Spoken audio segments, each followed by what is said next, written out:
रहे हैं जी उत्तर प्रदेश उत्तराखंड। आपके साथ मैं हूं राम मोहन शर्मा और आज हमारे साथ एक बहुत ही खास मेहमान हैं जिनके हाथ में इस वक्त पहाड़ की कमान है। पुष्कर सिंह धामी जी, बहुत बहुत स्वागत है मुख्यमंत्री जी आपका जी उत्तर प्रदेश उत्तराखंड पर। और पहला प्रश्न यही कि लोग पूछ रहे हैं प्राथमिकताएं, वो आप पिछले कुछ दिनों से जब से आपने शपथ ली तब से आप गिना रहे हैं कि क्या क्या प्राथमिकताएं हैं। अब आप काम पर निकल चुके हैं, कल मुलाकातें हुई, कुछ आज हुई, आगे भी आपकी व्यस्तताएं हैं। जब शीर्ष नेतृत्व से मिल रहे हैं तो क्या निर्देश मिल रहे हैं?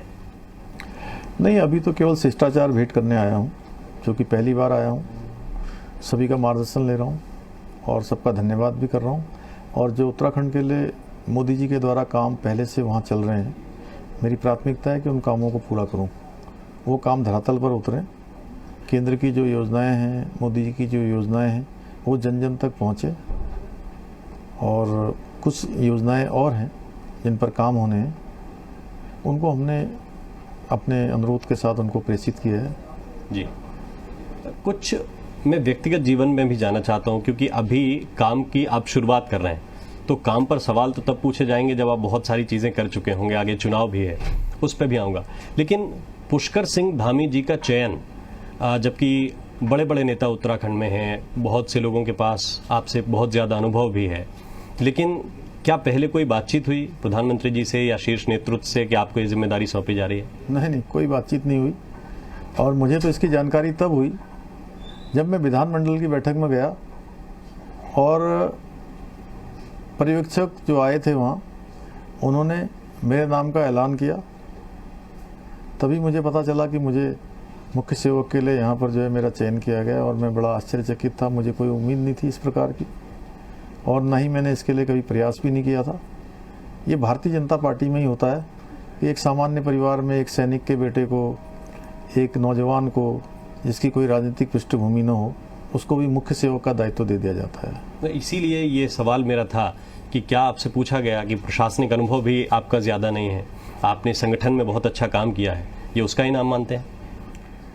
देखिए, हमारी पार्टी जो है बहुत दूरगामी विचार वाली पार्टी है और इस पर सब चीज़ों पर जो है विचार होता है। और पार्टी सभी पहलुओं पर विचार करने के बाद देखती है कि उस देशपाल परिस्थिति में कौन फिट बैठ सकता है। मेरे से सभी लोग बहुत योग्य हैं, ज़्यादा अनुभवी हैं, ज़्यादा जानने वाले हैं, लेकिन पार्टी ने जिम्मेदारी दी है। पार्टी मेरी माँ है, मेरी माँ ने मुझे जो काम दिया है मैं उसको शिद्दत से करूँगा, मेहनत से करूँगा, ईमानदारी से करूँगा और उनके विश्वास पर खरा उतरने की पूरी कोशिश करूँगा। सर, खटीमा से आप आते हैं और ज़मीन से आपका जुड़ाव बहुत ज़्यादा है। शुरुआत में आपके जो बच्चे हैं वो भी आंगनबाड़ी से पढ़े, ऐसी हमारी जानकारी है। तो ये मानते हैं कि उत्तराखंड का सिस्टम, चाहे वो शिक्षा का हो, चाहे स्वास्थ्य का हो, वो ज़मीन से धीरे धीरे बेहतर हो रहा है या फिर अभी बहुत चैलेंजेस बाकी हैं? देखिए, शिक्षा के क्षेत्र में, चिकित्सा के क्षेत्र में 2017 के बाद काफ़ी काम हुए हैं। बहुत तेज़ी से उत्तराखंड का विकास हुआ है। और पहले स्कूलों में टीचरों की बड़ी कमी थी। बीजेपी गवर्नमेंट 2017 में आई, स्कूलों में टीचरों की संख्या बढ़ी है। अस्पतालों में हमारे जो चिकित्सक नहीं थे, डॉक्टर नहीं थे, डॉक्टरों की संख्या बढ़ी है। इस प्रकार से हर क्षेत्र में जो ये सरकार है, इस सरकार ने कामों को केवल शुरू ही नहीं किया है, उनको परिणति तक ले गए हैं। यानी कि जिनका शिलान्यास हुआ है उनका लोकार्पण भी हुआ है। जी, तो अभी कुछ और चेन में है, क्योंकि दो तीन चीज़ें बहुत अहम हैं। मैं सीधा पूछता हूं, एक तो बेरोजगारी को लेकर विपक्ष के लोग सवाल पूछ रहे हैं, क्योंकि अब आप चुनाव में जाने वाले हैं, आपके पास काम दिखाने के लिए समय सीमित है, काम बताने के लिए बहुत बड़ा एक चुनाव आपके सामने आने वाला है। तो जो पिछले दिनों काम हुआ उसमें एक बड़ा मुद्दा बेरोजगारी, एक बड़ा मुद्दा महंगाई, जो विरोधी दल आप पर आरोप लगाते हैं। कैसे इन चीज़ों को आप जनता के बीच लेकर जाएंगे? देखिए, बेरोजगारी निश्चित रूप से महामारी भी आई है और महामारी के समय में बेरोजगारी और बढ़ी है।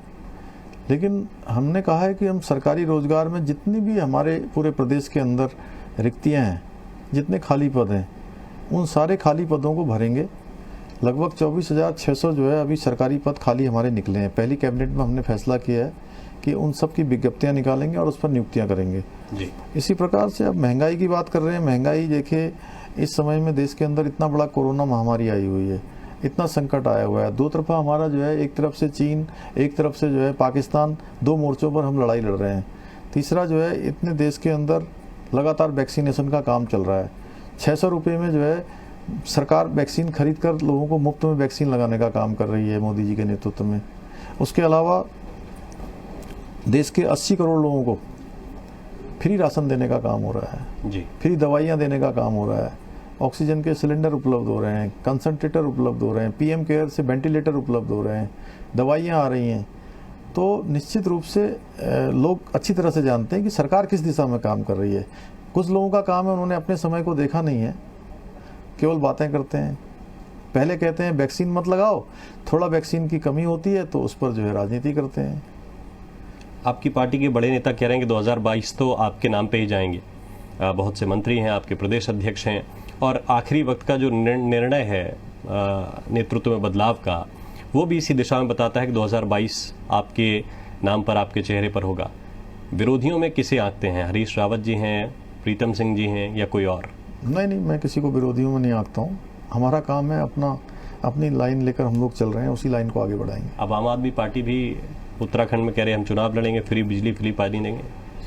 देखिए, मैंने कहा कि हम अपना काम कर रहे हैं, हम ये नहीं देख रहे हैं कि कौन क्या कर रहा है। हम उत्तराखंड की जनता की सेवा में लगे हुए हैं, हम उसी काम को आगे बढ़ाएंगे। एक ये सवाल ज़रूर है कि पलायन उत्तराखंड में बड़ा मुद्दा है, और पलायन को लेकर कोई फ्यूचर प्लानिंग आप लोग कर रहे हैं? क्योंकि कहा गया कि कोरोना के वक्त में लोग वापस आए, लेकिन फिर अपने काम पर वापस है। देखिए, पलायन के लिए जरूरी है कि लोगों को रोजगार से जोड़ा जाए और स्वरोजगार से जोड़ा जाए। हमारी कोशिश है स्वरोजगार से जोड़ें और पलायन न हो, इस दिशा में जो जरूरी काम होगा वो करेंगे। एक आखिरी सवाल सर, देवस्थानम ट्रस्ट को लेकर जो फैसला पिछली सरकार में हुआ जब त्रिवेंद्र जी मुख्यमंत्री थे, आपकी क्या सोच है? क्योंकि अभी भी जो वहाँ के तीर्थ पुरोहित हैं वो नाराज हैं सरकार के निर्णय से। हम उसमें किसी का अहित नहीं होने देंगे, हम उसकी समीक्षा कर रहे हैं। समीक्षा कर रहे हैं। बहुत बहुत शुक्रिया, बहुत बहुत धन्यवाद। आपके पास समय सीमित है, लेकिन हमें समय देने के लिए आपका बहुत बहुत शुक्रिया, बहुत बहुत धन्यवाद।